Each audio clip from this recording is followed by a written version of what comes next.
Hi everyone, आप सभी का स्वागत है एक बेहद इम्पोर्टेंट सीरीज में जो कि आपके सामने आपके थंबनेल के अंदर और आपके सामने मेरे पीछे स्क्रीन पर आप लोगों को नजर आ रही होगी। इस सीरीज के अंदर हम जीके जीएस के जो क्वेश्चंस थे उनको डिस्कस करेंगे और हम शिफ्ट वाइज डिस्कस करेंगे। तो आप लोगों के सामने ये कौन सी शिफ्ट है वो आपको नजर आ रहा होगा। तो इसी तरीके से जितने भी आपके शिफ्ट में जीएस के क्वेश्चंस को पूछा गया उनको मैं आपके सामने इन डिटेल डिस्कस करूंगा। आशा करता हूँ कि ये जो सीरीज है वो आप लोगों को फायदेमंद रहेगी और जो भी अपकमिंग एग्जामिनेशंस हैं उन सभी के लिए ये सीरीज एक पर्सपेक्टिव आपके सामने लेकर आएगी कि आखिरकार किस तरीके के सवाल, किस प्रकार के सवाल और किस डेप्थ के सवाल आप लोगों से पूछे जाते हैं। तो इन चीजों को इस सेशन के अंदर मैं आपके सामने रखूंगा और जो भी संबंधित जानकारी होगी हर सवाल से रिलेटेड वो भी आप लोगों के सामने का डिटेल्ड रूप में रखने की कोशिश करूंगा। तो इतनी अगर मैं कोशिश कर रहा हूं तो आप लोगों को सिर्फ क्या करना है, इस वीडियो को लाइक करना है। अगर इस चैनल पर आप नए हैं, आपने सब्सक्रिप्शन नहीं कर रखा है तो आप इसको सब्सक्राइब भी कर लीजिएगा।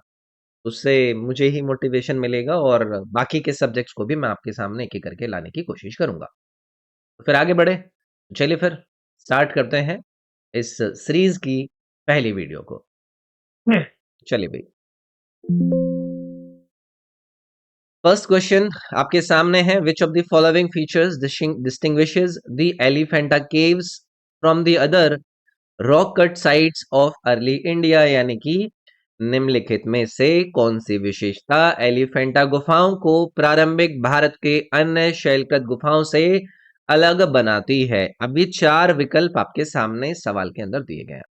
उन विकल्पों पर आने से पहले, जब कभी भी हम art and architecture of our ancient civilisation नामक टॉपिक को पढ़ते हैं तो हमें मल्टीपल वहां पर केव्स, मल्टीपल जो आर्किटेक्चर है उनके बारे में पढ़ाया जाता है और उन्हीं में से एक इंपॉर्टेंट है आपकी एलिफेंटा केव्स।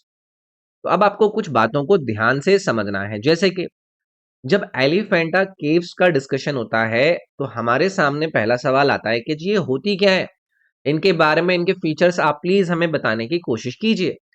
तो एलिफेंटा केव्स क्या है? रॉक कट केव्स है। मतलब जो पत्थर के पहाड़ थे ना उनको काट के गुफा बनाई गई। तो यहाँ पर क्या किसी भी प्रकार की ईंट का यूज हुआ, किसी भी प्रकार के ब्लॉक का यूज हुआ? जी नहीं। यहाँ पर एक बड़े बड़े पहाड़ थे, उन पहाड़ों को क्या करा गया, तोड़ा गया या काटा गया एंड देन वहां पर ये गुफाएं बनाई गई।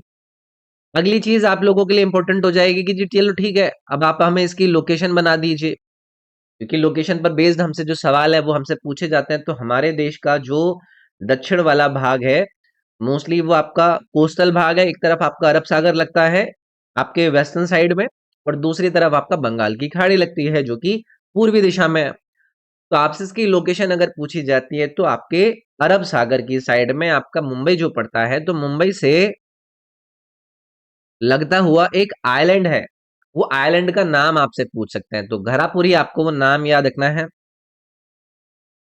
घरापुरी आइलैंड। यहाँ पर ये जो गुफाएं हैं इनकी लोकेशन आप लोगों को याद रखनी है। 6th से 7th सेंचुरी सी के अंदर इसको बनवाया गया है। अगली चीज आपके लिए इंपॉर्टेंट हो जाएगी कि भाई ये किस थीम पर आधारित है। तो ये भगवान शिव को डेडिकेटेड है और जब भगवान शिव को डेडिकेटेड कोई भी आर्किटेक्चर हमें नजर आती है तो हम इसको क्या कहते हैं? शैविज्म। तो इसका थीम हमें क्या याद रखना है भाई? शैविज्म। याद होते हैं अगर किसी ने इन चीजों को पढ़ रखा होता है, बट अगर नहीं पता है तो इन सवालों को डिस्कस करने के साथ साथ इन सवालों में दी गई बातों से संबंधित जानकारियां भी मैं आप लोगों को देने की कोशिश करूंगा। तो ये जो एलिफेंटा केव्स हैं, इनको कौन सी ऐसी चीजें हैं जिनसे ये विशेष बनती हैं या फिर इनको स्पेशल बनाती हैं? तो इनका सबसे यूनिक जो फीचर है वो है कि इनका जो शेविड स्कल्पचर्स है और जो लाइट और परछाई का, शेडो का एक आर्टिस्टिक यहाँ पर यूज करा गया है। जैसे कि यहाँ पर ना एक आपको स्क्रिप्चर देखने के लिए मिलती है जिसको सबसे ज्यादा फेमस माना जाता है, त्रिमूर्ति। त्रिमूर्ति या फिर इसको माहेश मूर्ति भी बोला जाता है। अब इसके अंदर क्या है? इसके अंदर शिव को एक क्रिएटर के रूप में भी दिखाया गया है, एक प्रिजर्वर के रूप में भी दिखाया गया है और एक डिस्ट्रॉयर के रूप में भी दिखाया गया है। तो ये जो क्रेविंग यहाँ पर इन्होंने करी है ना, कार्विंग, इस कार्विंग को इतना डीपली करा गया है और इतना इंटेलिजेंटली इसको बनाया गया है कि जब इसके ऊपर नेचुरल लाइट पड़ती है ना तो इनके जो फेस के एक्सप्रेशन है और उनकी जो क्लैरिटी है, उनकी जो डेप्थ है, वो आपको एकदम क्लियर दिखने लगती है। तो ये कुछ विशेषताएं हमने जान ली, तो एक बार ऑप्शंस देख ले। They are primarily Buddhist cave with last large stupas, eliminate कर दूंगा, अभी मैंने विशेषताएं बताई थी आपको एलिफेंटा केव्स की। दूसरा, the caves focus on Shaivite theme and feature sculpture डेथ थ्रू लाइट एंड शेडो, तो क्या मैं यहां पर इस ऑप्शन नंबर बी को पिक कर लूंगा यार? तीसरा, they contain a mix of Jain and Vaishnavi depictions in pillar halls, नहीं। The caves are entirely monolithic structures from the modern period, जी नहीं। तो बाकी के ऑप्शंस मैंने एलिमिनेट कर दिए, और क्योंकि अभी मैंने आपको एलिफेंटा केव्स की कुछ विशेषताएं बताई थी, उसी वजह से मैंने यहाँ पर ऑप्शन नंबर बी को एलिमिनेट मतलब चूज कर लिया। अगली चीज आप मुझसे पूछोगे कि चलो वो तो ठीक है, लेकिन आपने जो पहला वाला ऑप्शन यहाँ पर एलिमिनेट कर दिया कि they are primarily Buddhist caves with large stupas, ये क्यों आपका एलिमिनेट किया गया? बुद्धिस्ट केव्स नहीं है ये। बुद्धिस्ट केव्स में अलग प्रकार की चीजों पर फोकस होता है, वहां पर स्तूपास के ऊपर फोकस होता है, वहां पर आपको चैत्य हॉल देखने के लिए मिलते हैं, वहां पर आपको विहार देखने के लिए मिलते हैं। जैसे कि बुद्धिस्ट केव्स में आप किसका सबसे बढ़िया एग्जाम्पल मानते हैं? आप अजंता की गुफाओं का एग्जाम्पल मानते हैं, वहां पर आपको ये प्रकार की चीजें नजर आती हैं। ऐसे ही भज, ये एक इंपॉर्टेंट आपके बुद्धिस्ट केव्स है जिनका संबंध आपका बुद्धिस्ट जो डिस्क्रिप्शन है उससे रखा जाता है। ठीक है जी। तीसरे ऑप्शन में इन्होंने जैन और वैष्णवित डिपिक्शन पिलर हॉल्स के अंदर बोला है, ये भी आपका नहीं है। ये फीचर आपको कहां पर मिलता है? एलोरा की गुफाओं में। ठीक है, जहां पर आपका जैन और वैष्णविट डिपिक्शंस के पिलर हॉल्स देखने के लिए मिलते हैं, लेकिन एलिफेंटा के अंदर सिर्फ आपको शैविट कल्चर देखने के लिए मिलेगा। तो आपका बाकी के ऑप्शन हमने एलिमिनेट कर दिए। तो ये वाली जो चीजें मैंने आपके साथ डिस्कस करी है, इसमें कोई परेशान तो नहीं है ना? इसकी लोकेशन हमारे लिए इंपॉर्टेंट है, ये आइलैंड का नाम याद रखिएगा, घानापुरी। ठीक है। अच्छा, मैं आपसे एक और चीज पूछता हूँ इसी सवाल के अंदर, आप मुझे ये बता सकते हैं कि पोर्चुगीज ने, चलो मैंने आंसर तो आपको पहले ही बता दिया, जब एलिफेंट स्टैचू यहां पर देखा गया, तो उस एलिफेंट स्टैचू को देखकर ही इसका नाम एलिफेंटा रखा गया था। तो वो कौन थे जिन्होंने एलिफेंट स्टेटस देखकर ये एलिफेंटा नाम दिया था? तो वो पोर्चुगीज हैं, वो भी आपको याद रखना है। ठीक है, कल को अगर मान लो कि ये बात ही आपसे पूछ ले तो। चलो भी आगे बढ़ेंगे। नेक्स्ट है, read the statement about the आपका जो घंटा फेस्टिवल है बस्तर का, उसको लेकर बस्तर के घंटा उत्सव के बारे में निम्नलिखित कथनों को पढ़िए। अब आप पूछेंगे कि जी इन तीन कथनों को पढ़ के फिर हम क्या करें? आपको बताना है कि कौन कौन से इसमें से करेक्ट है। ओके।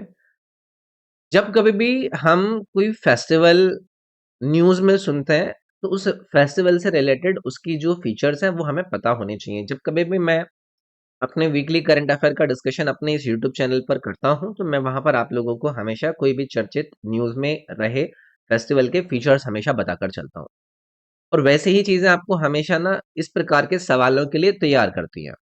अब जैसे सवाल है, ये एक कल्चरल सवाल है, जहां पर इसको थोड़ा सा डेप्थ में इन्होंने पूछ लिया है, तो हमें डेप्थ में ही इसको समझने की कोशिश करनी पड़ेगी। तो पहले तो इस बस्तर पर बात करते हैं भाई। ये जो बस्तर है, इस रीजन का बैकग्राउंड क्या है? तो ये आपका कौन से राज्य से संबंधित है? आपके छत्तीसगढ़ राज्य से संबंधित है। बस्तर को जाना जाता है इनके ट्राइबल कल्चर के लिए। वर्ल्ड का सबसे लंबा दशहरा आपका इसी बस्तर के अंदर मनाया जाता है। यहां पर हमारे देश के जो इंडिजिनस त्योहार हैं वो सेलिब्रेट करे जाते हैं, उसलिए बस्तर को जाना जाता है। अब यहां पर जिस फेस्टिवल का जिक्र इन्होंने किया है, घंटा फेस्टिवल, इस घंटा फेस्टिवल को लेकर आप मुझसे पूछ सकते हैं जी ये क्या चीज है? तो घंटा फेस्टिवल एक tribal religious plus martial festival है। और आप मुझसे पूछोगे कि घंटा नाम किस लिए? क्योंकि यहाँ पर ना जो मेटल के गोंग्स हैं यानी कि घंटे, उनका बहुत ज्यादा हैवी तरीके से यूज करा जाता है। समझ रहे हैं? तो ये फेस्टिवल एक रथ यात्रा के फॉर्मेट में करा जाता है, जहां पर आपको कई सारी चीजें देखने के लिए मिलती हैं। तो अब एक एक करके यहाँ पर ना हम ऑप्शन चूज करते हैं। पहला है, it uses bamboos gongs and bullets. यहाँ पर बांस, घंटे और गोलियों का प्रयोग होता है। तो मैंने आपको बताया था कि गोंग्स का यानी कि घंटों का तो प्रयोग होता है, साथ में बैम्बू, जो कि इनके ट्राइबल लोगों के वेपन्स के रूप में, उनके स्ट्रक्चर्स के रूप में लोग यूज करते हैं। बुलेट्स, ये इनका एक सिंबॉलिक वॉरियर ट्रेडिशन है, जहां पर ये रियल फायरिंग नहीं करते हैं, उसका एक सिंबॉलिक यूज करते हैं। तो ये वाली जो बात स्टेटमेंट वन में दी इन्होंने, वो भाई सही रहेगी। दूसरा है, the chariot procession was started by Chalukya rulers, यानी कि रथ यात्रा की शुरुआत चालुक्य शासकों के द्वारा करी गई थी। इसको भी आप लोगों को सही आंसर करना है। जो ये बस्तर रीजन है ना, वहां पर चालुक्य रूलर्स जो थे, उनका इन्फ्लुएंस हमेशा रहा, और ये जो रथ ट्रेडिशन है वहीं से आपका ओरिजिनाइज्ड हुआ, एंड देन वहीं से इसका एक फॉर्मेशन स्टार्ट हुआ। तीसरा है, यत्र यात्रा बिगिंस ऑन आषाढ़ शुल्क अष्टमी एंड एंड्स ऑन द्वितीय, यानी कि रथ यात्रा आषाढ़ शुक्ल अष्टमी से शुरू होकर द्वितीय को समाप्त होती है। क्या ये स्टेटमेंट सही है? ये भी बिल्कुल ठीक है। तो जो हमारा हिंदू ल्यूनर कैलेंडर है, उसके कुछ फिक्स्ड तिथियां हैं, इसीलिए इस फेस्टिवल के टाइमिंग भी आपको फिक्स नजर आते हैं। तीनों स्टेटमेंट यहाँ पर आपको सही दिए गए थे, इसीलिए हम 1 2 3 आर करेक्ट वाला जो ऑप्शन नंबर डी है, इसको करेक्ट मार्क करेंगे। ठीक है, तो एक अच्छा सवाल है फेस्टिवल रिलेटेड। जो भी आपकी न्यूज में फेस्टिवल रहे, उनको लेकर आपको चीजें याद रखनी है, जो कि मैं अपने करंट अफेयर में डिस्कस करता हूँ। नेक्स्ट है, फिल इन द ब्लैंक्स आपको यहाँ पर करना है। इन Carnatic music a laghu with 5 beats is known as which jati? कर्नाटक संगीत में 5 मात्राओं वाले लघु को किस जाति के रूप में कहा जाता है या जाना जाता है? अब थोड़ा जो म्यूजिक थ्योरी है, उसका बेस हमें यहाँ पर समझने की जरूरत है इस सवाल के अंदर। सबसे पहले आप मुझसे पूछोगे कि जी ये जो कार्नेटिक म्यूजिक यहाँ पर इन्होंने यूज किया, ये क्या होता है? तो कार्नेटिक म्यूजिक हमारे साउथ इंडिया का क्या है? क्लासिकल म्यूजिक है। ओके, सुना होगा आपने, जहां पर रिदम का जो सिस्टम होता है उसको कहते हैं ताल। अब आपसे ताल शब्द को लेकर भी पूछ सकते हैं, क्योंकि कुछ भी पूछ रहे हैं। तो रिदम सिस्टम जो होता है आपके साउथ इंडियन क्लासिकल म्यूजिक का, उसको क्या कहा जाता है? ताल। ऐसे कहते हैं ना कि ताल। अब ताल के कई सारे कंपोनेंट होते हैं। मुझे पता है आप लोग थोड़ा सा परेशान हो गए होंगे इस सवाल को देखकर, या फिर हो जाओगे अगर कभी ऐसा देखा। बट अगर यहाँ पर कोई सवाल हमें दिखा है, तो उससे संबंधित एक्स्ट्रा जो चीजें हैं वो हमें जानने में कोई परेशानी होनी नहीं चाहिए। अब मैंने आपसे कहा कि ये ताल क्या था? ये ताल था एक रिदमिक सिस्टम। मैं यहां पर लिख देता हूं, रिदमिक सिस्टम। इस रिदमिक सिस्टम ताल के, अब कुछ मैंने आपसे कहे कि इसके कुछ ना कंपोनेंट होते हैं। उसमें आपको क्या क्या चीजें नजर आएंगी? उसमें आपको लघु नजर आएगा, उसमें आपको ध्रुतम नजर आएगा, ऐसे ही मल्टीपल कंपोनेंट नजर आते हैं। ऐसे ही इसमें आपको अनुध्रुतम नजर आएगा। तो यहां पर मैंने आपसे ये जो बात करी है ना, ये लघु, ये लघु क्या है? ये रिदमिक सिस्टम ताल का एक कंपोनेंट है। लघु का मतलब होता है कि जो बीट्स हैं, उन बीट्स का एक समूह, उन बीट्स का एक ग्रुप। और जो बीट्स हैं वही तो डिसाइड होते हैं कि किससे? जाति से। ठीक है, तो ये एक प्रॉपर सीक्वेंसिंग है जिसको हमें समझना है। अब आप पूछोगे कि जी ये जो जाति वर्ड यहां पर यूज करा गया है, इस जाति का बीट्स के साथ क्या संबंध है जी? इनको आपने कैसे एक दूसरे के साथ रिलेट कर दिया? तो जाति और बीट्स का रिलेशन ऐसे होता है, जैसे कि तीसरा वर्ड यहां पर दिया गया ना, इस तीसरे के अंदर होते हैं 3 बीट्स। जैसे कि यहाँ पर आपको चतुरस्र यहाँ पर दिया गया है, इसके अंदर कितने बीट्स होते हैं? इसके अंदर 4 बीट्स होते हैं। यहाँ पर खंड दिया गया है, खंड के अंदर कितने होते हैं आपके? 5 बीट्स। इन्होंने क्या पूछा था? Carnatic music a laghu with 5 beats. 5 beats जिसमें थे, उसको क्या कहा जा रहा है? उसको कहा जा रहा है खंड। अगर वो पूछते कि अगर किसी के अंदर 3 बीट्स हैं तो उसको कहा जाता तिश्र। अगर किसी के अंदर 4 बीट्स थे तो उसको कहा जाता चतुरस्त्र। और अगर किसी के अंदर 5 थे, उसको हमने कहा खंड। और अगर किसी के अंदर आ, आपका किसी को अगर मिश्र कहें, तो मिश्र के अंदर कितने होंगे बीट्स? 7 बीट्स। ठीक है, एक और याद रख लीजिएगा, संकीमा। संकीमा के अंदर कितने बीट्स होते हैं? 9 बीट्स। तो ये एक बीट्स और जाति का एक रिलेशन है। मैंने आपको इसके बारे में क्लैरिटी देने की कोशिश करी, तो आई होप परेशान ना होकर इस सवाल को समझने की कोशिश करी होगी। अगर कल को पूछ लिया तो तैयार रहेंगे हम। नेक्स्ट है which of the following statement about judo is correct. Judo के बारे में निम्नलिखित में से कौन सा कथन सही है। अब यहाँ पर कई सारी बातें दी गई हैं कि judo was introduced in 1882 by Jigoro Kano in Japan. India's first national judo championship was held in 1970 at Delhi University. Kalpana Devi won gold medal at 2010 Judo World Cup. Judo became the Olympic sport in 1965। ये multiple बातें दी गई हैं। अब इस question का सिर्फ fact नहीं, आपको इसका कॉन्सेप्ट और इसकी हिस्ट्री के साथ समझना पड़ेगा हमें। पहली चीज आप मुझसे पूछोगे कि ये जो जूडो जो होता है ये होता है क्या है, तो ये एक मॉडर्न मार्शल आर्ट है, एक आधुनिक मार्शल आर्ट है जिसमें कॉम्बैट करा जाता है, मतलब लड़ा जाता है, कॉम्बैट स्पोर्ट है। और एक ओलंपिक में भी ये स्पोर्ट आपका यूज होता है। इसका मतलब क्या हो गया कि ये सिर्फ फाइटिंग नहीं है, बल्कि यहाँ पर आपको डिसिप्लिन, आपको टेक्निक और आपको बैलेंस, तीनों की चीजों पर बेस्ड ही आपका एक स्पोर्ट है। ठीक है। अब यहाँ पर कई सारे स्टूडेंट स्टेटमेंट के अंदर कि जूडो वाज इंट्रोड्यूस्ड, ये वो, तो हमें जूडो की जो ओरिजिन स्टोरी है वो भी समझनी होगी। तो पहली चीज, जूडो के जो फाउंडर है वो जिगोरो कानो ही है। कौन सी कंट्री है ये? जापान ही है। समय कौन सा है? 1882 ही है। तो ये तीनों ही जो बातें यहाँ पर आपको इन्होंने दी, वो तीनों ही बातें एकदम करेक्ट दी हैं। तो ये याद रखेंगे, आगू को लेकर अगर कभी कल को ये जूडो से संबंधित कोई बातें पूछने लगे तो हमारा ये बात जो है वो क्लियर होनी चाहिए कि जूडो को 1882 में इंट्रोड्यूस करा गया, किसने किया, कौन से कंट्री पर ये आधारित है। अब ये जो जिगोरो कानो है ना, इन्होंने क्या करा, जो पहली जो जापानीज मार्शल आर्ट हुआ करती थी ना, उस पुरानी वाली मार्शल आर्ट का नाम भी आपसे पूछ सकते हैं। उसका नाम था जुजुत्सु। जुजुत्सु।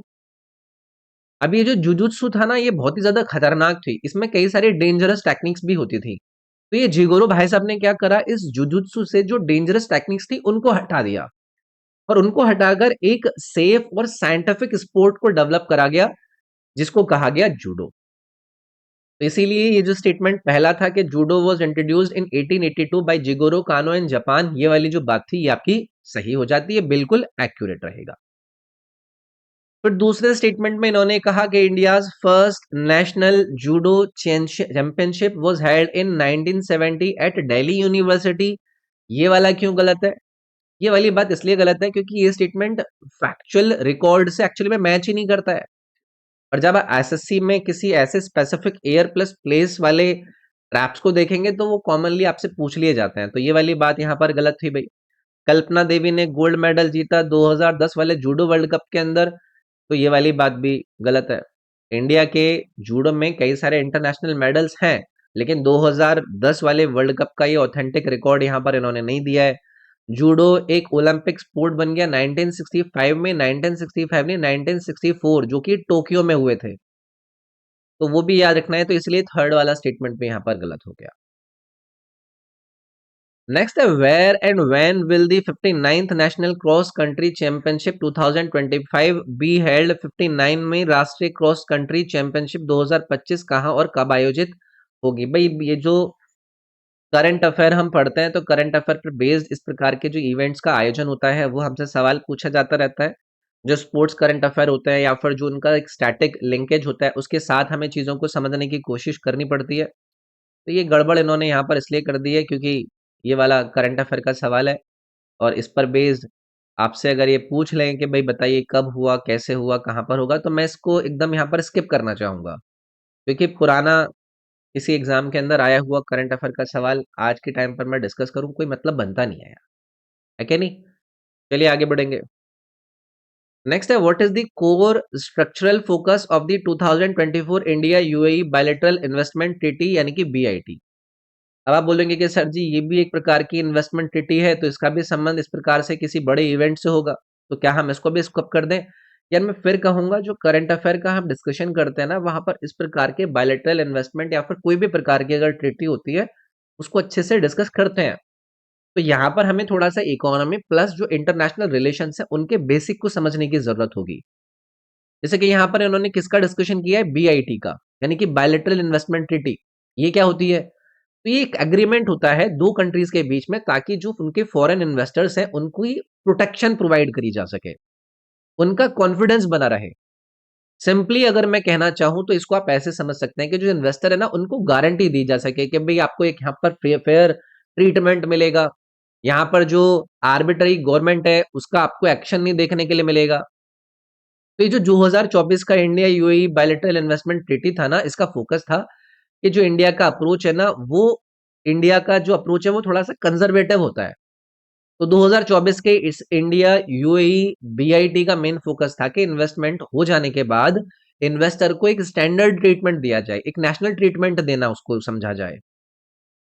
तो इसमें इन्होंने ऑप्शन दिए, joint sovereign fund and INR swap mechanism जी नहीं, pre establishment rights and UAE based arbitration जी नहीं, assure post establishment investor confidence via standard and national treatment, ये वाली बात इसमें सही जाएगी। समझ गए ना बात को? अच्छा, यहाँ पर एक और चीज मैं आपसे पूछ सकता हूँ कि जो बीआईटी है, तो इंडिया ने इस बीआईटी मॉडल को रिवाइज करा था कब? 2016 में। ये एक इवेंट आप याद रख सकते हैं। तो जितने भी इन्वेस्टर और स्टेट के डिस्प्यूट सेटलमेंट होते हैं वो लिमिटेड होते हैं, और इस बीआईटी को कब हमने रिवाइज किया था मॉडल को, वो बाकी ये चर्चित विषय है, न्यूज में जब रहता है तब इस पर ज्यादा चर्चा करनी सही रहती है। नेक्स्ट सवाल देखेंगे भाई। The Santosh trophy 2022-23 final was uniquely held in which place where Karnataka defeated Meghalaya after 54 years. ये भाई संतोष ट्रॉफी 2022-23 का फाइनल कहां पर आयोजित हुआ था, जहां पर कर्नाटक ने मेघालय को हरा दिया था 54 सालों के बाद। तो ये करंट अफेयर बेस्ड सवाल हो गया, लेकिन आपसे जिस साल में पूछा गया है उसके 2-3 साल पहले इस ट्रॉफी को कराया गया था। तो ये जो सवाल है ना, वो स्पोर्ट्स प्लस ज्योग्राफी प्लस उसकी जो करंट रेलिवेंस है उसके साथ ये समझने की जरूरत है। तो सबसे पहले तो आप मुझसे ये पूछोगे कि जी ये संतोष ट्रॉफी जो है इसके बारे में आप थोड़ा सा हमें बताइए। तो इंडिया का ये एक ओल्डेस्ट फुटबॉल टूर्नामेंट है, संतोष ट्रॉफी। तो कल को ये पूछ सकते हैं कि संतोष ट्रॉफी कौन से खेल से संबंधित है, तो आप उसमें फुटबॉल याद रखेंगे। इसको स्टार्ट कब कराया गया, ये एक सवाल पूछ सकते हैं। तो 1941 के अंदर इसको स्टार्ट कराया गया था। तो आमतौर पर जो भारतीय राज्य हैं या फिर जो भी सर्विसेज टीम्स है इंडिया के अंदर ही इसको होस्ट करा जाता है, वही इसमें पार्टिसिपेट करते हैं। लेकिन ये जो 2022-23 वाली थी ना, ये ट्रॉफी यूनिक क्यों बन गई, क्योंकि इसके अंदर इस एडिशन के अंदर जो फाइनल था ना, वो इंडिया के बाहर ऑर्गेनाइज कराया गया था, और कहां पर? सऊदी अरेबिया के रियाद के अंदर। इसलिए ये यूनिक था, जहां पर कर्नाटक ने 54 सालों के बाद इस टाइटल को जीता। इसीलिए हमारा यहाँ पर आंसर रियाद करेक्ट हो जाता। ठीक है, कोई भी ऐसी यूनिकनेस अगर नजर आए ना, तो समझ लेना है, उसको पकड़ लेना है। Which of the following best captures the essence of landscape of loss the story of Indian drought. Landscape of loss पुस्तक का सार आपको बताना है कि इन चार विकल्प में से क्या है। अब ये जो सवाल है वो किस पर बेस्ड है? किसी बुक के ऊपर बेस्ड है, उस बुक का थीम क्या है उसके ऊपर बेस्ड है, और प्लस एनवायरनमेंट के ऊपर भी ये बेस्ड है। क्यों? क्योंकि ये जो बुक है ना, landscapes of loss the story of Indian drought, ये एक बहुत बड़े राइटर के द्वारा लिखी गई, जिनका नाम है कविता जी, कविता अय्यर। अब जो भी बुक्स आपकी चर्चा में रहती है उन बुक्स के बारे में हमें समझना होता है। तो ये एक फिक्शन नहीं है, ये कोई एकेडमिक हिस्ट्री भी नहीं है, बल्कि ये एक ग्राउंड लेवल का जो नैरेटिव है ना, और एक एनालिसिस है, उसको बताती है। अब इस बुक के अंदर किन चीजों पर ध्यान दिया गया है, जैसे कि इंडिया के जो ड्रॉट प्रोन क्षेत्र है वहां पर ह्यूमंस का इम्पैक्ट कैसा है, माइग्रेशन वहां पर किस प्रकार से होती है, वहां पर गरीबी कितनी है, वहां पर फार्मर कितने ज्यादा डिस्ट्रेस में रहते हैं, उस चीज का इकोलॉजिकल इम्पैक्ट क्या है, उसकी वजह से सॉइल जो है वो डिग्रेड होती है, वाटर की कमी वहां पर देखने के लिए मिलती है, जो फसलों को उगाने के पैटर्न है वो चेंज होते नजर आते हैं। तो यहाँ पर इन्होंने हमसे यही पूछा था कि भाई इसका जो एसेंस है वो क्या है। तो ये है a story on drought human and ecological impacts in India, और ये रिटन बाय कौन है? कविता अय्यर। तो ये नहीं है, हम पहले क्या करते थे, हम सिर्फ नॉवेल्स बुक्स और उनके ऑथर्स को रट के चले जाते थे। अब कभी भी अगर कोई भी बुक चर्चा में है तो वो किन चीजों पर फोकस कर रही है, उसने हाल ही में कोई अवार्ड जीता है, कोई बुक अगर कोई अवार्ड विनिंग बुक है तो उस बुक के अंदर क्या है, एटलीस्ट उसका एसेंस हमें पता होना चाहिए। बस इतना कहना चाहूंगा मैं इसमें आपसे। आगे बढ़ेंगे। Consider the following statements about glacial landforms.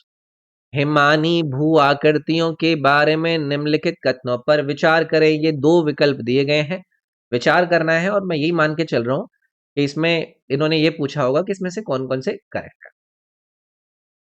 तो ग्लेशियल लैंडफॉर्म्स की बात हुई है तो आपको पता है कि ये एक प्योर ज्योग्राफी, मतलब फिजिकल ज्योग्राफी को समझने का आपका कितना सेंस है, उस पर बेस्ड आपसे ये सवाल इन्होंने पूछा है।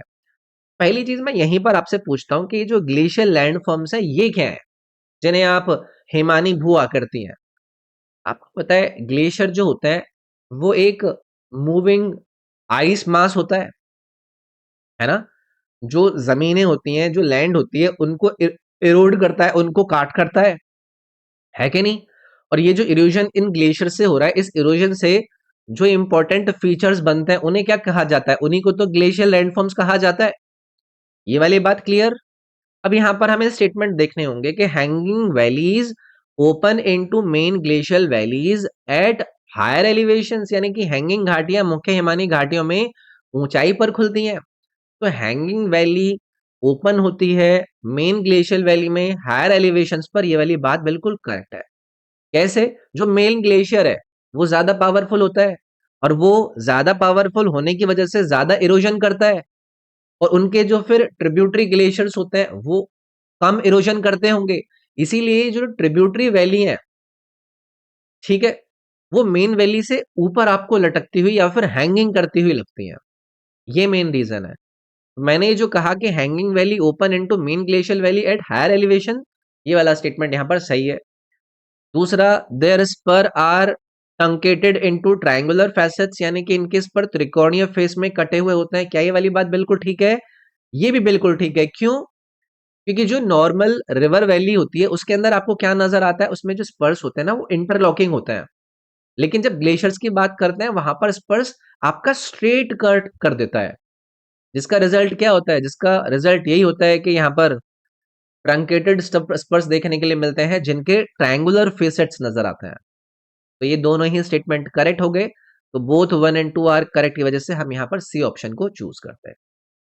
आधे लोग परेशान हो गए होंगे इसको, लेकिन अगर आप में से कोई भी मेरी ज्योग्राफी की जो सीरीज है यूट्यूब के ऊपर, ल्यूसेंट जीके वाली, उसको एक बार देखोगे ना, थोड़ा सा आपको हो सकता है बोरियत लगे, आपको लगे कि यार क्या करें, ऐसे सवाल तो हमें कभी ज्योग्राफी के अंदर पढ़ाई नहीं जाते हैं। आपको कोई थ्योरी पढ़ने की जरूरत नहीं है, एक बार उस सीरीज को एक बार करके कवर देखना आप, तो खुद मजा आ जाएगा कि यार कुछ सीखा है हमने इस सीरीज से। खैर anyways, what is the primary function of the CES यानी कि crew escape system on ISRO's human rated LVM-3 rocket? ISRO के मानव रेटेड LVM-3 रॉकेट पर क्रू एस्केप सिस्टम का प्राथमिक कार्य क्या है? अब आप बोलोगे कि ये क्या है।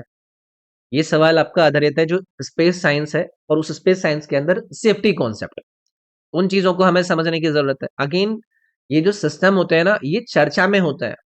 आपको लगता होगा कि यार इसरो का कोई ये मिशन है, उस मिशन के अंदर उनका कोई सिस्टम है, तो बताओ उससे रिलेटेड हमसे सवाल पूछ लिया। मैं मानता हूं कि ये वैसा सवाल नहीं है जैसा कि आज तक आप अपने एग्जाम में देखते हुए आए होगे, लेकिन इसका मतलब ये नहीं है कि जो स्टैंडर्ड है एग्जाम का वो बढ़ाया जाए। तो सबसे पहले मैं यहाँ पर ना इस सीईएस पर बात करूंगा, यानी कि क्रू इसके सिस्टम पर बात करूंगा। ये एक ना सेफ्टी मैकेनिज्म होता है जिसके अंदर जो ह्यूमन स्पेस फ्लाइट मिशन में लोग जाते हैं, ये वहां पर यूज करा जाता है। तो सिर्फ एक काम के लिए इसको डिजाइन करा गया होता है कि जो एस्ट्रोनॉट्स हैं उनकी जान को बचाया जा सके। तो इसरो के केस में क्या हुआ है, ये जो रॉकेट है आपका HLVM-3, ये किस मिशन के अंदर यूज हुआ? गगनयान के अंदर। मतलब इसके ऊपर काम चल रहा है, इसके अंदर इसको यूज करा जा रहा है। तो इनके जो लॉन्च फेज में है ना, सबसे ज्यादा डेंजरस चीज मानी जाती है कि रॉकेट के स्टार्ट के टाइम वहां पर बहुत ज्यादा जो फ्यूल होता है वो जलता है, और प्रेशर बहुत ज्यादा क्रिएट होता है, वहां पर फटने का डर रहता है। अगर लॉन्च के दौरान मान लो कुछ भी गलत हो जाए तो जो लोग उसके अंदर है, जो क्रू है, उस समय पे ये जो सीईएस है, क्रू स्कोप सिस्टम, ये एक्टिवेट हो जाता है। अब ये क्या करता है, जो सीईएस का एग्जैक्ट काम क्या है, जो क्रू है ना उस मॉड्यूल को रॉकेट से अलग कर देगा, और उससे मतलब जो रॉकेट से कुछ सेफ डिस्टेंस पर जाकर जो आपके एस्ट्रोनॉट्स वगैरह हैं वो सेफ लैंड कर पाए। तो ये है। तो to guide the crew module into its destined low earth orbit, जी नहीं। तो eject the crew module to safety during launch emergencies, ये वाली बात इसमें सही चली जाएगी। वैसे तो अगर कभी आपने नहीं भी पढ़ा होता ना, तो भी आप इसका सीईएस का नाम जान करके भाई क्रू एस्केप सिस्टम है तो यही हो रहा होगा, आप इसी को आंसर करते हैं अगर किसी ने नहीं भी पढ़ा होगा। कभी कभी कोई सवाल को पढ़ने से हमें लगता है कि हमें नहीं पता है, लेकिन अगर थोड़ा सा ध्यान से पढ़ा जाए, अगर उसके ऑप्शंस देखे जाए, तो हम थोड़ा कॉमन सेंस यूज करके अगर चीजें प्रोवाइड करें तो हो जाती हैं चीजें। बट फिर भी ठीक है, पता होना ही चाहिए। नेक्स्ट है, which of the following statement about justice Sanjeev Khanna is और आर ट्रू। ये 3 स्टेटमेंट दिए गए हैं जस्टिस खन्ना जी को लेकर, और ये पूछ रहे हैं कि इनको लेकर बताइए कि कौन कौन से करेक्ट है। तो ये सवाल किस पर आधारित है? करंट अफेयर और जो कॉन्स्टिट्यूशनल टाइमलाइन होती है उसके ऊपर ये सवाल आपसे पूछा गया है। ठीक है ना? सब लोग ये जरूर पढ़ के गए होंगे कि भाई हमारे जो सीजीआई हैं उन पर आधारित है, सीजीआई हैं तो वो कौन है, सीजीआई हैं तो वो कौन से नंबर के हैं, ये सबने पढ़ी होती है। इन पर मुझे नहीं लगता कि कोई नहीं पढ़ता है। तो सभी ने ये रट रखा होगा कि 51st chief justice of India है, ये सभी को पता होगा। ओके, बट हो सकता है किसी को ये ना पता हो कि जो 50वें नंबर पे थे डीवाई चंद्रचूड़ जी, हो सकता है आधे लोगों को वो ना पता हो, लेकिन जिनको पता होगा उन्होंने इसको भी आंसर कर दिया होगा। फिर इन्होंने तीसरा जो स्टेटमेंट पूछा ना कि he served as the CGI from 2023, तो आधे लोग यहाँ पर जाकर ना ध्यान नहीं देते, उनको लगा हाँ कर रहे होंगे, ध्यान नहीं दे रहे होंगे। तो ये बेसिक सी बात यहाँ पर हमें गड़बड़ कर जाती है। ठीक है, तो स्टेटमेंट 1 हमने सही कह दिया कि जी हाँ 51st chief justice of India थे, इन्होंने डीवाई चंद्रचूड़ जी को यहाँ पर सक्सीड किया। लेकिन ये जो तीसरा वाला स्टेटमेंट है ना, ये इन्होंने यहाँ पर गलत कर दिया। क्यों? क्योंकि जो चंद्रचूड़ जी थे, इनका जो टर्म था वो नवंबर 2022 से शुरू हुआ था और वो कब तक गया? नवंबर 2024 तक। तो ये 2023 से आपके खन्ना जी कैसे आ जाएंगे? ये वाली बात सिर्फ इन्होंने यहाँ पर आपसे पूछने की कोशिश करी, क्योंकि 2024 में जाकर आपके खन्ना जी चीज सीजीआई बने हैं, 2023 में नहीं बने थे। तो ये वाली बात अगर क्लियर थी तो हम इसको आंसर यहाँ पर करेक्ट कर पाते। अच्छा, मैं यहाँ पर लगे हाथों आपसे पूछता हूँ कि सीजेआई हुए हैं वो क्या होता है, मतलब सीजेआई के बारे में जो हमें पता होनी चाहिए, उनका रोल क्या होता है। तो सुप्रीम कोर्ट के बाद जो जुडिशियल अपॉइंटमेंट होती है उसमें मेजर रोल होता है। हमारे कॉन्स्टिट्यूशन के ये गार्जियन जाने जाते हैं। तो फिलहाल यहाँ पर 2 स्टेटमेंट पहले करेक्ट थे, तो इसीलिए 1 and 2 वाला जो ऑप्शन है वो यहाँ पर सही जाएगा। Which of the following objectives are part of national population policy NPP 2000। निम्नलिखित में से कौन से उद्देश्य राष्ट्रीय जनसंख्या नीति एनपीपी 2020 का हिस्सा है? अबे 4 स्टेटमेंट दे दिया आपको। आधे लोगों का मूड खराब हो गया होगा कि 2020 का सवाल पूछ लिया, 2020 में नेशनल पॉपुलेशन पॉलिसी आई थी, अब उसके ऑब्जेक्टिव्स कौन कौन से थे वो हमसे पूछ रहे हैं। यार, आपको पता है अभी करंट समय पे पॉपुलेशन पॉलिसी के ऊपर सरकार ध्यान दे रही है, उस पर काम चल रहा है। तो पॉपुलेशन पॉलिसी और जो सोशल पॉलिसी है उसका बेस हमें हर समय पर मार्केट में और न्यूज में सुनने के लिए मिलता रहता है। तो हम जब कभी भी ऐसी कोई चर्चा सुनते हैं तो उससे संबंधित पिछली जो पॉलिसी होती है उस पर हमें ध्यान देने की कोशिश करनी होती है। तो ये जो एनपीपी 2000 थी, ये एक लॉन्ग टर्म पॉलिसी डॉक्यूमेंट है जिसका उद्देश्य था कि जो पॉपुलेशन है उसको स्टेबलाइज करा जाए, लाइफ इंप्रूवमेंट को लेकर जो क्वालिटी है उस पर काम किया जाए, जो रिप्रोडक्टिव और चाइल्ड हेल्थ है उसके ऊपर ध्यान दिया जाए। समझ रहे हो? अब इसके अंदर इन्होंने ऑप्शन क्या क्या दिए हैं वो देखना एक बार आप। Providing free and compulsory education up to 14 years of age, ये बिल्कुल इसका सही पार्ट है। Increasing fertility rate to insurance demographic dividend, क्या वहां पर इस बात पर जोर दिया गया है कि जनसंख्यिक लाभांश सुनिश्चित करने के लिए प्रजनन दर में वृद्धि करी जाए? यार, ये तो बिल्कुल आंसर नहीं ही कर सकते हम। फर्टिलिटी रेट इंक्रीज थोड़ी ना करने की बात करेंगे कि हमें पॉपुलेशन बढ़ानी है, ये थोड़ी ना इसकी फिलॉसफी होगी। पॉपुलेशन स्टेबलाइज करने पर बिल्कुल बात होगी, हेल्थ एजुकेशन एम्पावरमेंट बढ़ाने पर बात होगी। तो पहला स्टेटमेंट जो था कि 14 साल की एज तक के लिए एजुकेशन कंपलसरी है, वो सभी को रटा हुआ है, वो सभी को पढ़ाया जाता है। अर्ली जो मैरिज है उसको रिड्यूस करता है, 14 साल तक कंपलसरी एजुकेशन जो है, अवेयरनेस फैलाई जाती है। पॉपुलेशन कंट्रोल का एक इनडायरेक्ट लेकिन पावरफुल टूल है कि लोगों को 14 साल तक के लोगों को कंपलसरी एजुकेशन प्रोवाइड करी जाए। दूसरा वाला स्टेटमेंट गलत हो गया, कारण क्या है मैंने बता दिया। Reducing infant mortality rate below 30 पर 1000 लाइव बर्थ, देखो ये भी एक ऑब्जेक्टिव है। रिड्यूस आईएमआर का मतलब क्या है, यानी कि इन्फेंट मोर्टेलिटी रेट का मतलब क्या है कि जो इन्फेंट मोर्टेलिटी रेट होता है ना, उससे जो चाइल्ड सर्वाइवल है वो इंप्रूव होता है। पेरेंट्स एक्स्ट्रा चिल्ड्रन का प्रेशर नहीं फील कर पाते अगर बच्चे की डेथ ना हो, तो इसको भी यहाँ पर कम करने के ऊपर जोर दिया गया था। Promoting delayed marriage for girls, ये वाली बात भी बिल्कुल ठीक है। तो पहला तीसरा चौथा करेक्ट थे, दूसरा वाला इसमें गलत था। तो इस ओनली 1 3 4 आर करेक्ट की वजह से सी वाला ऑप्शन सही जाएगा इसमें। चलिए आगे बढ़ेंगे। Which pathway in cellular respiration generates the most ATP, ATP energy का फॉर्मेट होता है। तो कोशिकीय श्वसन में कौन सा मार्ग सबसे अधिक एटीपी उत्पन्न करता है? क्या कह रहे हो कि हम तो एटीपी की फुल फॉर्म याद करके आए थे। हमसे इन्होंने ये पूछ लिया कि भैया बताइए कि सेलुलर रेस्पिरेशन के अंदर कौन सा जो पाथवे है। अब पाथवे में भी अभी चारों के चारों हमें पता होनी चाहिए कि भाई ये ग्लाइसोसिस क्या है, ये कर्ब साइकिल क्या है, ये इलेक्ट्रॉन ट्रांसपोर्ट चेन क्या है, फर्मेंटेशन क्या है, एंड देन फिर हम उसमें बताएंगे कि एटीपी सबसे ज्यादा जनरेट किसके अंदर हो रहा है। अब इसके अंदर आपको एनसीईआरटी, आपके एग्जाम और आपकी कॉन्सेप्चुअल क्लैरिटी अगर है तो आप इसको कर पाएंगे, नहीं तो नहीं कर पाएंगे। और आपको घबराना नहीं है, अगर आप एग्जाम में नहीं कर पाए कोई बात नहीं है, लेकिन आगे के लिए तो हमें सारी की सारी चीजें पता होनी चाहिए ना।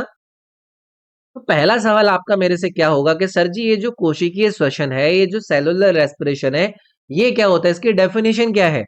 तो सेलुलर रेस्पिरेशन एक बायोकेमिकल प्रोसेस होता है, एक बायोकेमिकल प्रक्रिया होती है जिसके अंदर जो ग्लूकोज है, जो फूड है, उसको तोड़कर एटीपी यानी कि जो एनर्जी है वो बनाई जाती है। समझ रहे हैं?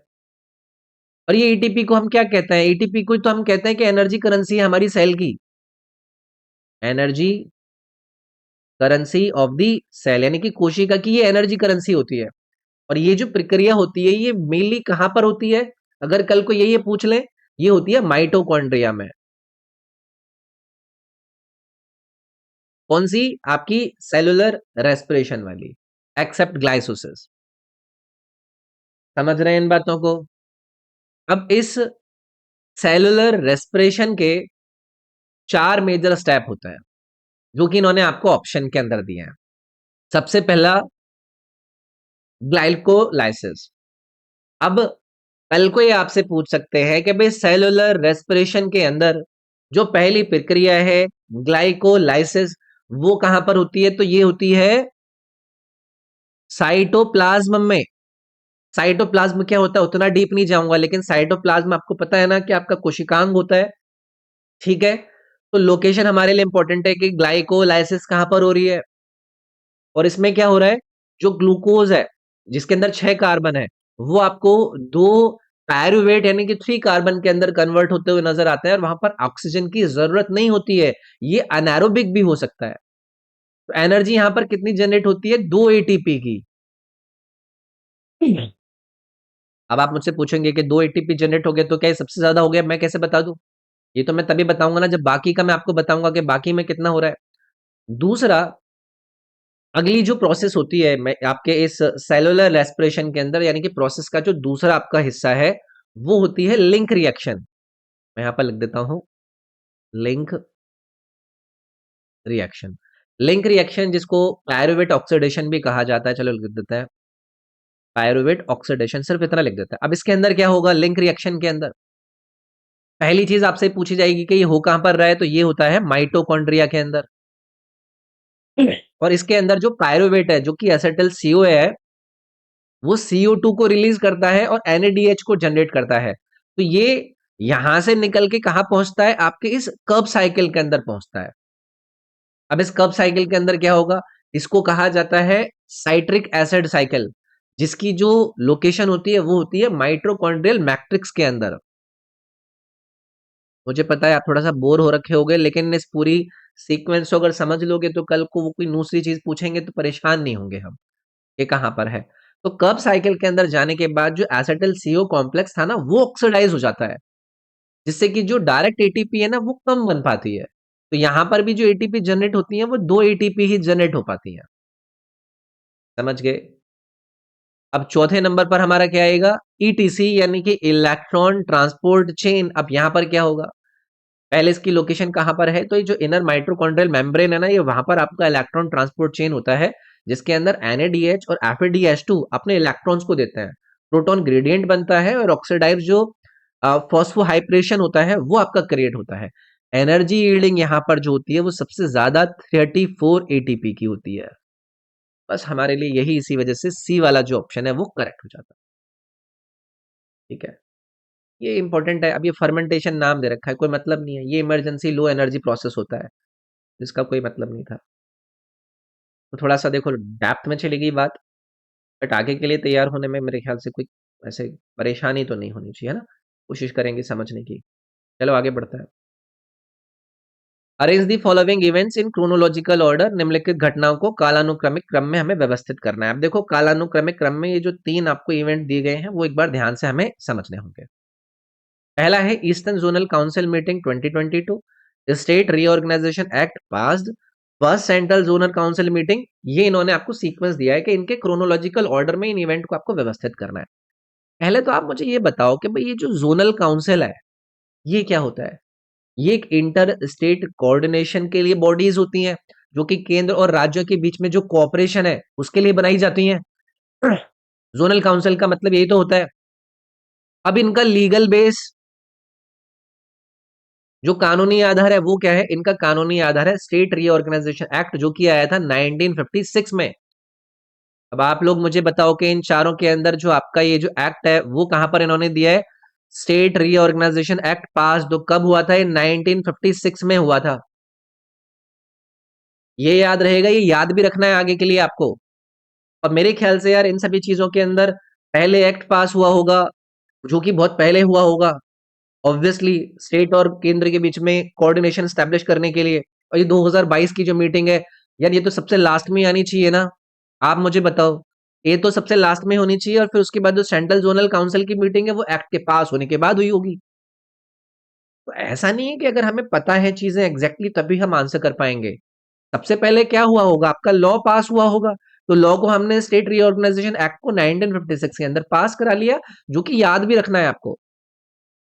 उससे फिर आपका क्या हुआ होगा, जोनल काउंसिल की फाउंडेशन हुई होगी। फिर उसके बाद पहली जो सेंट्रल जोनल काउंसिल की मीटिंग है वो हुई होगी। तो सबसे पहले क्या आएगा, आपका एक्ट पास हुआ तो आपका बी आएगा। पहली फिर सेंट्रल जोनल काउंसिल मीटिंग हुई होगी और फिर उसके बाद 2022 में जो काम हो रहा है वो हुआ होगा। तो बी सी ए वाला ऑप्शन नहीं हो जाता यहाँ पर करेक्ट। समझ रहे हो मतलब, नहीं उतना सोच पाए हो कोई बात नहीं। बट मेरे ख्याल से अभी इस सवाल को मैंने जो डिस्कस किया आपके साथ, अगर ऐसी कोई चीजें नजर आती हैं तो बिल्कुल कॉमन सेंस और एक बेसिक यू नो जो देख है वो भी हमें काम करवा देती है। चलो फिलहाल आगे बढ़ता है। थोड़ा सा लंबा चौड़ा सा सवाल है, घबराएंगे नहीं, लेकिन घबराना सबसे पहला काम वो है जो आपको छोड़ना है। Which of the following most accurately describes the legal character of the right to property under article 308 of the Indian constitution, निम्नलिखित में से कौन सा कथन भारतीय संविधान के अनुच्छेद 300 ए के तहत संपत्ति के अधिकार के कानूनी चरित्र का सबसे सटीक वर्णन करता है। अब हम अब तक जो इस एग्जाम की तैयारी करके जाते थे, हम आर्टिकल 300 ए बस पढ़ के जाते थे कि भाई वो राइट टू प्रॉपर्टी वाली बात उसके अंदर कही जाती है, उसके लीगल कैरेक्टर के बारे में उसमें बात करी जाती है। अब ये क्या है, ये थोड़ी सी कॉन्स्टिट्यूशनल हिस्ट्री आपको पता होनी चाहिए, आपको आपके कॉन्सेप्ट की क्लैरिटी आपको पता होनी चाहिए। तो आपसे मैं पहली चीज ये बात करूंगा कि ये जो राइट टू प्रॉपर्टी है इसका एवोल्यूशन क्या है। सबसे पहले ओरिजिनली इसको हमारे आर्टिकल नंबर 19 के अंदर रखा गया था, आर्टिकल 1 एफ के अंदर इसको रखा गया था। आर्टिकल 31 के अंदर ओरिजिनली ये नजर आता था एक फंडामेंटल राइट के रूप में, शुरुआत में तो यही था ना। और फिर आपका एक कॉन्स्टिट्यूशनल अमेंडमेंट आता है, कौन सा कॉन्स्टिट्यूशनल अमेंडमेंट आया था, 44th वाला। ये भी रट रखा होता है सबने, जो कि कब आया था, 1978 में। अब इसमें क्या हुआ, जो राइट टू प्रॉपर्टी था वो फंडामेंटल राइट नहीं रहा, वो एक लीगल और कॉन्स्टिट्यूशनल राइट बन गया, है कि नहीं। अब ये किसके अंदर आता है, अब ये आता है आपका आर्टिकल 300 ए के अंतर्गत। ये सब बातें हमें रटवाई जा चुकी हैं, हमें पता भी होती हैं। अब इस आर्टिकल 300 ए के अंदर हमें क्या देखने के लिए मिलता है, कहता क्या है कि कोई भी व्यक्ति को आप डिप्राइव नहीं करेंगे उसकी प्रॉपर्टी से, save by authority of law. मतलब क्या है, ये मैंने क्या कह दिया, मतलब गवर्नमेंट प्रॉपर्टी की, मतलब गवर्नमेंट जो प्रॉपर्टी है वो ले सकती है, लेकिन लॉ होना चाहिए। गवर्नमेंट अगर कोई प्रॉपर्टी लेना चाहती है तो ले सकते हैं, लेकिन लॉ होना चाहिए। उसके लिए कोई आर्बिटरी जो एक्शन है वो अलाउड नहीं होना चाहिए। यही तो होता है। अब इसके जो ऑप्शन दिए हैं वो एक एक करके हमें देखना है कि भाई कौन सा उसको एक्यूरेटली डिस्क्राइब कर रहा है। पहला, it is a fundamental right, ये तो ही गलत कर दो। It allows the state to deprive a person, deprive नहीं करता है किसी व्यक्ति को विदाउट ड्यू प्रोसेस, गलत बात है ये। तीसरा है, it is a constitutional legal right that permits deprivation only by authority of law, बिल्कुल सही है। अथॉरिटी ऑफ लॉ के आधार पर जो सरकार है वो किसी से किसी की प्रॉपर्टी ले सकती है और ये कॉन्स्टिट्यूशनल लीगल राइट है। तो ये ऑप्शन जाता है इसमें। आसान होगा बट फिर भी हमें कॉन्सेप्चुअल क्लैरिटी भी होनी चाहिए। अगला है जी, for a rigid body the angular velocity of a particle about a given axis of rotation is, किसी दृढ़ पिंड के लिए किसी दिए गए घूर्णन अक्ष के परितः किसी कण का कोणीय जो वेग होता है उसको लेकर इन्होंने यहाँ पर कुछ आपको ऑप्शन दिए कि वो प्रोपोर्शनल होता है उसके डिस्टेंस के फ्रॉम द एक्सिस, वो सेम होता है सभी पार्टिकल के लिए, इनवर्सली प्रोपोर्शनल होता है इसके डिस्टेंस फ्रॉम द एक्सिस, या फिर ऑलवेज जीरो होता है। यार मुझे बी वाला ऑप्शन यहाँ पर जम रहा है कि सभी पार्टिकल के लिए वो सेम होता है। किसी भी रिजिड बॉडी के लिए जो एंगुलर वेलोसिटी है किसी भी पार्टिकल की वो सेम होती है सारे पार्टिकल के लिए। क्यों? फिजिक्स का बेस कॉन्सेप्ट आपको यहाँ पर समझने की जरूरत है। पहले तो आप मुझे बताओ कि ये जो रिजिड बॉडी है ये क्या होता है? रिजिड बॉडी वो बॉडी होती है जिसमें जो पार्टिकल्स होते हैं उनके बीच की जो डिस्टेंस होती है वो कांस्टेंट रहती है। मतलब जो बॉडी है वो डिफॉर्म नहीं होती है। आइडियल अजम्पशन रिजिड बॉडी का यही माना जाता है। जैसे कि कोई रोटेटिंग व्हील है, वो सीलिंग फैन है, वो कोई डिस्क है, वो उनको रिजिड बॉडी के एग्जांपल के रूप में हम कंसिडर कर लेंगे। अब दूसरी चीज आप पूछोगे कि जी एंगुलर वेलोसिटी क्या है जिसको हम ओमेगा से व्यक्त करते हैं। एंगुलर वेलोसिटी बताती है कि बॉडी कितनी फास्ट रोटेट कर रही है कि नहीं? एंगुलर वेलोसिटी की चलो यूनिट बताओ सब मुझे। एंगुलर वेलोसिटी की यूनिट होती है रेडियन पर सेकेंड। पर सेकेंड कितना रेडियन कोण उसने केंद्र से कवर किया है, यही होती है। तो इंपॉर्टेंट बात यह है कि जो एंगुलर वेलोसिटी होती है ना वो लीनियर वेलोसिटी से अलग होती है। एक तो ओमेगा है जो कि एंगुलर वेलोसिटी है और एक वी है जो कि लीनियर वेलोसिटी रेखीय गति है। ये दोनों अलग अलग होती हैं। तो जब कोई रिजिड बॉडी का रोटेशन होता है तो आप मुझे बताओ इस केस के अंदर अगर कोई भी बॉडी का ये एक्सिस है उस पर कोई भी कण है तो यार वो सेम ही तो आपका रहेगा सब पार्टिकल्स का। बॉडी के सारे पार्टिकल्स का एंगुलर वेलोसिटी तो सेम ही रहेगा ना। मतलब उसी सेम वेलोसिटी से अगर कोई यहां पर भी है कोई यहां पर भी है तो एंगल तो उतना ही उसका हर उसमें कवर कर रहे हैं ना हर सेकंड में, तो सेम रहता है। तो सेम ऑल पार्टिकल्स वाली जो बात थी वो यहां पर आपकी सही जाती। ठीक है, ये चीज हमें याद रखनी है। अब लीनियर वेलोसिटी और एंगुलर वेलोसिटी का डिफरेंस हमें क्लियर होना चाहिए कि जो लीनियर वेलोसिटी है ना वो जैसे जैसे डिस्टेंस चेंज होती है लीनियर वेलोसिटी चेंज होती है। एंगुलर वेलोसिटी के साथ रिलेशन क्या होता है? v equals to omega R, अगर याद हो। ठीक है ना? लेकिन जो एंगुलर वेलोसिटी होती है वो डिस्टेंस से चेंज नहीं होती है, वो सेम होती है सभी पार्टिकल्स के लिए, इसीलिए मैंने बी वाला ऑप्शन यहाँ पर करेक्ट कराया। ओके, तो ये जो एंगुलर वेलोसिटी है वो क्या रहेगी? वो सेम रहेगी। v equals to omega R, याद रखेंगे। अच्छा, इसके अंदर जो सेंटीपिटल एक्सेलरेशन है वो भी निकालने की जरूरत होती है। वो कितना होता है? Omega square R. अगर याद रह जाए तो याद रखेंगे, बार बार रिपीट होता है ये वाला रिलेशन। बीएसए भारतीय साक्ष्य अधिनियम places emphasis on the use of technology to ensure the authenticity of evidence. This is particularly relevant for भारतीय साक्ष्य अधिनियम साक्ष्य की प्रमाणिकता सुनिश्चित करने के लिए प्रौद्योगिकी के उपयोग पर जोर देता है। यह विशेष रूप से निम्नलिखित में से किसके लिए प्रासंगिक है? आप बोलोगे क्या कह रहे हो? इस क्वेश्चन के अंदर हुआ क्या है ना, जो न्यू क्रिमिनल लॉज है उनको टेक्नोलॉजी के साथ जोड़कर आपके सामने आपसे कॉन्सेप्ट पूछा जा रहा है। तो ये जो बीएसए है पहले तो हमें इसके बारे में जानने की जरूरत है कि ये क्या है। तो ये एक इंडियन एविडेंस एक्ट 1872, कौन सा? इंडियन एविडेंस एक्ट 1872 इसको रिप्लेस करता है। क्योंकि जो नए क्रिमिनल लॉज हैं उनके पार्ट के अंदर आपका ये बीएनएस विच इज भारतीय न्याय संहिता, आपका बीएनएस है जिसको भारतीय नागरिक सुरक्षा संहिता कहते हैं, वो सब चीजों को लेकर आता है। अब आप पूछोगे कि जी चलो तो ठीक है, समझ गए बीएसए का, अब हमें फोकस बता दो। तो इसके अंदर जो आज के क्राइम्स वगैरह होते हैं उसमें साइबर क्राइम, ऑनलाइन जो फ्रॉड हो गया, या फिर जो डिजिटल पेमेंट्स के अंदर फ्रॉड हो जाते हैं, सीसीटीवी हो गए, कॉल रिकॉर्ड्स हो गए, या फिर ईमेल्स हो गए, उन सभी चीजों को लाया गया है। तो इसीलिए टेक्नोलॉजी बेस्ड एविडेंस के लिए बहुत इंपॉर्टेंट हो गया है आपका बीएसए। ठीक है, अब आप मुझसे पूछेंगे कि अब करें क्या, पर्टिकुलरली किसके लिए रेलिवेंट है, तो आपको आइडिया मिल गया होगा, ये रेलिवेंट रहेगा आपका डिजिटल और इलेक्ट्रॉनिक एविडेंसेस के लिए।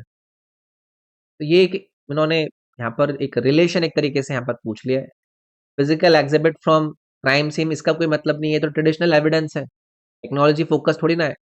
हैंड रिटन जो डायरीज है वो भी आपका ओल्ड स्टाइल डॉक्यूमेंट्री एविडेंस है, ये भी नहीं आएगा इसमें। डिजिटल और इलेक्ट्रॉनिक एविडेंस की बात करी गई है।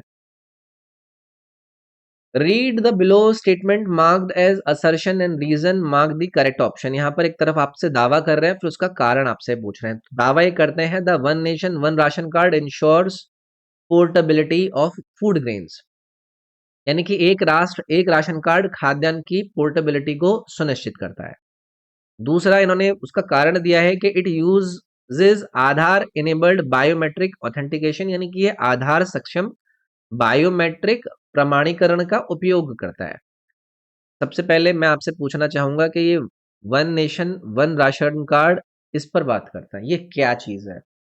एक स्कीम है जिसका उद्देश्य यही है कि जो फूड ग्रेन्स की पोर्टेबिलिटी है उसको इंश्योर करा जाए। मतलब जो राशन कार्ड के होल्डर है वो अपना राशन इंडिया के किसी भी राज्य के अंदर ले जा सकता है। स्पेशली जो माइग्रेंट वर्कर्स होते हैं, या फिर जो कंस्ट्रक्शन लेबर्स होते हैं, या फिर जो सीजनल वर्कर्स होते हैं, उनके लिए फायदा प्रोवाइड करने की कोशिश है। तो ये जो इन्होंने असर्शन यानी कि दावा किया कि one nation one ration card ensure करता है पोर्टेबिलिटी ऑफ फूड ग्रेन्स, ये वाली बात बिल्कुल सही है। ये तो इस स्कीम का कोर ऑब्जेक्टिव ही है। रीजन उन्होंने दिया था कि इसके अंदर आधार इनेबल्ड बायोमेट्रिक ऑथेंटिकेशन का यूज होता है, ये भी बात बिल्कुल इसके अंदर सही है। क्योंकि आधार से जो बेनिफिशियर है ना उसकी आइडेंटिटी पता चल जाती है, कोई डुप्लीकेट और फेक राशन कार्ड यहाँ पर अवॉइड करी जा सकता है। तो टेक्नोलॉजी से पोर्टेबिलिटी पॉसिबल हो पाती है। तो यहाँ पर दोनों सही है, लेकिन आप मुझे बताइए कि आधार ऑथेंटिकेशन ही रीजन है ना जिसकी वजह से ये जो पोर्टेबिलिटी है वो पॉसिबल हो पाई है। तो ए भी ट्रू है, आर भी ट्रू है, और ए इसलिए भी ट्रू है क्योंकि आर इसको सेटिस्फाई कर रहा है, करेक्ट एक्सप्लेनेशन दे रहा है, तो इसलिए इसमें ए ऑप्शन चला जाएगा। ठीक है। Cheraw, the bamboo dance performed using crossed bamboo sticks is a folk dance of which state. Cheraw बांस की छड़ियों का उपयोग करके किए जाने वाला बांस का नृत्य किस राज्य का लोक नृत्य है? कई सारी मूवीज में देखा होगा, वो कूदते नहीं है, वो ऐसे ऐसे करते रहते हैं, उसके ऊपर कूदते रहते हैं। तो ये इंडियन कल्चर और ज्योग्राफी का बेस इसके अंदर समझने की जरूरत है। नाम है इसका चिराग।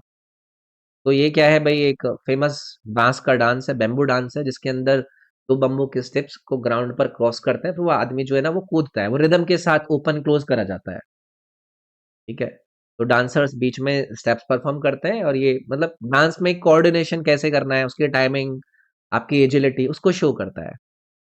हमसे इतना पूछा है कि भाई ये कहाँ से संबंधित है, तो ये मिजोरम के अंदर है यार, चर्चित है ये तो बहुत ज्यादा। ठीक है।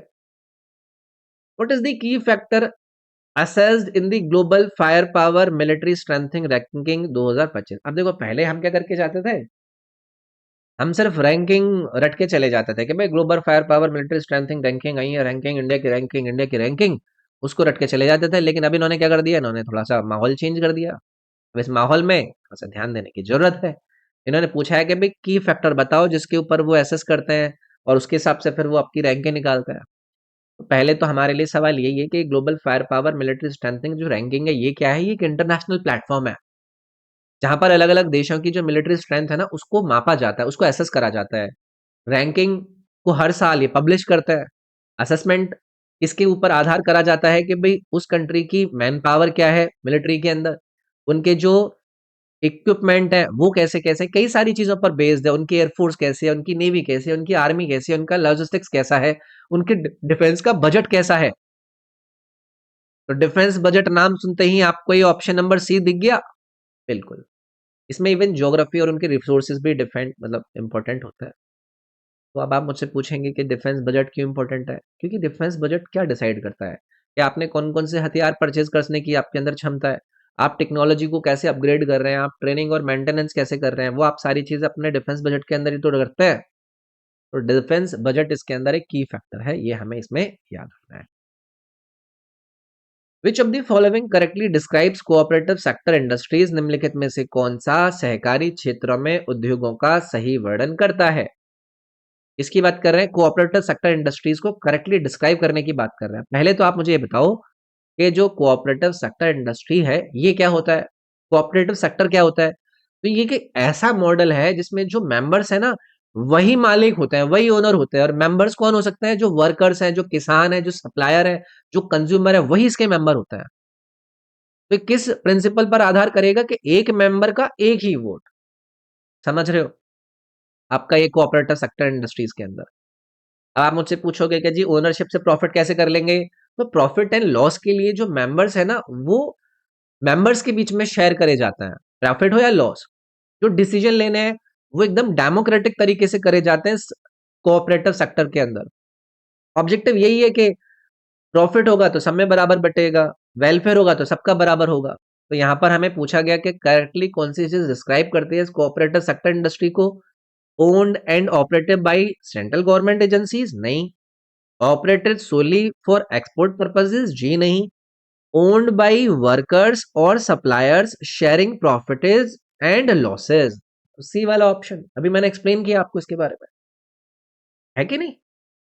चलो, education is now placed under which list after the 42nd amendment, 42वें संशोधन के बाद शिक्षा को अब कौन सी सूची के अंदर रखा जाता है। क्या कह रहे हो क्या सर, ये सवाल था जो सबसे आसान हमें लगा होगा। इस क्वेश्चन के अंदर जो कॉन्स्टिट्यूशन की हिस्ट्री है, जो लॉजिक है, उसके आधार पर हमें चीजों को समझने की जरूरत है। तो एजुकेशन पहले किस लिस्ट के अंदर हुआ करती थी, जो ओरिजिनली 1950 के अंदर कॉन्स्टिट्यूशन हमारे सामने आया था, एजुकेशन को रखा गया था स्टेट लिस्ट के अंदर शुरुआत में। ठीक है, मतलब क्या है कि सिर्फ राज्यों का कंट्रोल होगा इसमें, केंद्र का जो कंट्रोल था वो लिमिटेड था, उनका रोल भी लिमिटेड था। फिर आता है ये आपका 42वां कॉन्स्टिट्यूशनल अमेंडमेंट एक्ट ऑफ 1976। इस अमेंडमेंट को कहते हैं मिनी कॉन्स्टिट्यूशन, सबको रटा हुआ है। और इस अमेंडमेंट के जरिए एजुकेशन को कॉन्करेंट लिस्ट के अंदर डाल दिया गया, यानी कि समवर्ती सूची के अंदर डाल दिया गया। आप पूछेंगे कि कॉन्करेंट लिस्ट का मतलब क्या होता है। कॉन्करेंट लिस्ट में केंद्र और राज्य दोनों लॉ बना सकते हैं। और अगर मान लो कि दोनों के बीच में लड़ाई हो गई, तो सेंट्रल जो लॉ होता है वो प्रिवेल होता है कॉन्करेंट लिस्ट के अंदर। तो एजुकेशन के लिए ये इसलिए जरूरी था क्योंकि जो नेशनल स्टैंडर्ड्स हैं वो मेंटेन करने थे, यूनिफॉर्म जो पॉलिसीज थी वो चाहिए थी, इसीलिए यहां पर हमारा जो ऑप्शन नंबर सी है वो करेक्ट हो जाता है। What is the main objective of the national framework for climate services, यानी कि एनएफसीसी लॉन्च्ड इन 2024। अब आप ना, अगर आपको टाइम मिले तो मेरे YouTube पर 2024 के वीकली करंट अफेयर का वीडियो उठाकर देखना और जरा देखना कि क्या मैंने अपने वीकली करंट अफेयर के डिस्कशन में इस एनएफसीसी का डिस्कशन करा है या नहीं करा है, और इस मेन ऑब्जेक्टिव्स पर ही बात करी है मैंने वहां पर, national framework for climate services. तो यार एक बार आप मेरे वीकली जो करंट अफेयर के वीडियोस है ना उनको एक बार ओपन करके थोड़ा सा देखना कि क्या बातें कर रहा हूँ, कैसे सवालों को मैं डिस्कस कर रहा हूँ। स्टूडेंट्स उसको ज्यादा प्रेफर नहीं करते थे क्योंकि उनको क्या चाहिए थे, वन लाइनर चाहिए थे कि हमारे राष्ट्रपति का नाम क्या है, हमारे राष्ट्रपति जी को अभी अवार्ड दिया गया है, प्रधानमंत्री जी को अवार्ड दिया गया, ऐसे करंट अफेयर चाहिए उनको कि वो याद रह जाते हैं। अब माहौल वैसा नहीं है। अगर एसएससी ने सवाल पूछने के स्टैंडर्ड को इंक्रीज किया है तो अपना भी स्टैंडर्ड हमें बढ़ाना पड़ेगा। अब ये सवाल क्लाइमेट चेंज प्लस गवर्नेंस के बेस को आप लोगों से कहता है कि वो आप सीख कर आओ। तो पहली चीज आप मुझसे यही पूछोगे कि भाई ये national framework for climate services ये क्या चीज है। तो ये एक इंस्टीट्यूशनल फ्रेमवर्क है जिसका उद्देश्य होता है कि जो क्लाइमेट का डेटा है ना उसको यूजेबल इंफॉर्मेशन के अंदर कन्वर्ट करना। मतलब आसानी से मैं कहूं कि जो मौसम का, जो वेदर का डेटा है ना उसको डिसीजन मेकिंग टूल बनाना। ठीक है, अब आप पूछोगे कि इसको लॉन्च क्यों करा गया था, तो मैं कहूंगा कि भाई अलग अलग जो सेक्टर्स हैं जैसे कि एग्रीकल्चर सेक्टर है या फिर डिजास्टर मैनेजमेंट है या फिर वाटर रिसोर्सेज है या फिर हेल्थ है, उसको लेकर लॉन्च करा गया था। एक कस्टमाइज्ड क्लाइमेट इंफॉर्मेशन चाहिए होती है इन सारी चीजों के लिए। इसीलिए ये एनएफसीसी का मेन ऑब्जेक्टिव है कि जो सेक्टर स्पेसिफिक क्लाइमेट इंफॉर्मेशन की सर्विसेज है वो प्रोवाइड करी जाए। To deliver sector specific climate information services. चलो भाई आगे बढ़ेंगे। Argon is produced in earth crust via what. पृथ्वी की पपड़ी में आर्गन का उत्पादन किसके माध्यम से होता है? सवाल बिल्कुल भी अच्छा नहीं लगा होगा। क्यों? क्योंकि हम तो अभी तक ये पढ़ के आए थे कि अर्थ के क्रस्ट में सबसे ज्यादा मात्रा में क्या पाया जाता है कि नहीं? लेकिन अब थोड़ा सा डीप डाइव करना होगा। अब मौज मस्ती वाले सेशन से थोड़ा सा दूर हटके आपका डीप स्टडी वाले सेशंस को देखना होगा। बाकी मन आपका है। तो अर्थ साइंस और केमिस्ट्री दोनों का बेस आपको यहाँ पर समझने की जरूरत है। पहले तो आप मुझे ये बताओ कि जो आर्गन है ये क्या चीज है? क्या आपको इसके बारे में पता है? ये एक नोबल गैस है, एक अक्रिय गैस है, पढ़ी जाती है ना केमिस्ट्री के अंदर। तो केमिकली क्या होती है? इनर्ट होती है। और अर्थ का जो एटमोस्फियर है उसके अंदर लगभग 1% और स्पेसिफिकली 0.93% आपको मात्रा में नजर आती है। अर्थ क्रस्ट में आर्गन का सोर्स, ये एक इंपॉर्टेंट चीज है। तो आर्गन मेनली बनता है जो पोटेशियम का रेडियो एक्टिव डिके होता है। पोटेशियम यानी कि K40, इसका रेडियो एक्टिव डिके से आपका ये आर्गन प्रोड्यूस होता है। ठीक है, K40 आइसोटोप है आपका पोटेशियम का। तो टाइम के साथ साथ ये डिके होता है और आर्गन गैस प्रोड्यूस होती है। रॉक्स के अंदर वो ट्रैप्ड रहती है। तो इसी प्रिंसिपल पर पोटेशियम आर्गन डेटिंग काम करती है। तो ये आपका ए वाला ऑप्शन जाएगा इसके अंदर।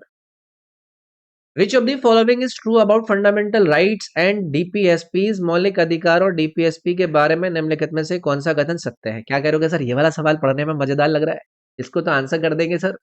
इस सवाल के अंदर बिल्कुल बेसिक से एडवांस लेवल तक आपको समझने की चीजों को जरूरत होगी। सबसे पहले अगर मैं आपसे पूछूं कि भाई फंडामेंटल राइट्स क्या होते हैं, तो आप मुझसे कहेंगे कि जी कॉन्स्टिट्यूशन के तीसरे वाले भाग में जहां पर आर्टिकल 12 से लेकर 35 है उसके अंदर ये हमें दिए गए हैं। और ये जो अधिकार हैं वो क्या होते हैं? वो जस्टिशिएबल होते हैं। मतलब अगर उनको कोई वायलेट कर दे तो आप कोर्ट जा सकते हो, इसी का मतलब होता है ना जस्टिशिएबल। जैसे कि राइट टू इक्वालिटी है आर्टिकल 14, राइट टू फ्रीडम है आर्टिकल 19, राइट टू लाइफ है आपका आर्टिकल 21। तो इनके इन्फोर्समेंट के लिए कौन आर्टिकल नजर आता है? Article 32 supreme court, article 226 high court, यही नजर आते हैं ना। अब डीपीएसपी के बारे में मैं पूछूं, ये क्या है? ये संविधान के चौथे पार्ट में आते हैं। आर्टिकल 35 से 51 के अंदर देखने के लिए मिलते हैं। ये नॉन जस्टिशिएबल होते हैं। मतलब ये कि कोर्ट इन्हें डायरेक्टली इन्फोर्स नहीं कर सकता। पर्पस यही है कि स्टेट को डायरेक्शन देना, एक welfare state banana.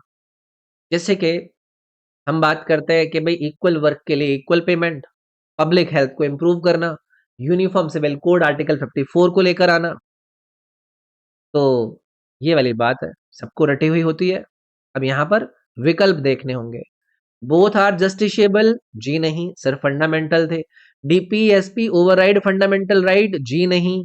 Fundamental rights are justiciable but DPSPs are not. बस यही आंसर करना है आपको। That's it. तो भाई ये डिस्कशन था। इस डिस्कशन को अगर आपने एंजॉय किया है तो लाइक जरूर करें, अपने फ्रेंड्स के साथ इस वीडियो को शेयर जरूर करें और इस चैनल को सब्सक्राइब जरूर करें। कमेंट के जरिए आप अपनी बातें मुझसे कह सकते हैं। बाकी इस क्लास की जो पीडीएफ है वो आप लोग एक्सेस कर सकते हैं मेरे ऐप edu24 से। इस ऐप पर आपको एक फ्री पीडीएफ करके कोर्स मिलेगा, इसके स्टोर में जाकर वहां पर मैं ये एक फोल्डर बना दूंगा, उस फोल्डर में ये क्लास का जो पीडीएफ है वो आपको मिल जाएगा। चलो आज के लिए इतना ही। बाकी कमेंट जरूर करके जाएं और अगर किसी को पर्सनली मुझसे जुड़ना है तो ये मेरे इंस्टाग्राम का यूजर नेम है robin SIRG करके, इस पर आप मुझे मैसेज कर। थैंक यू यार।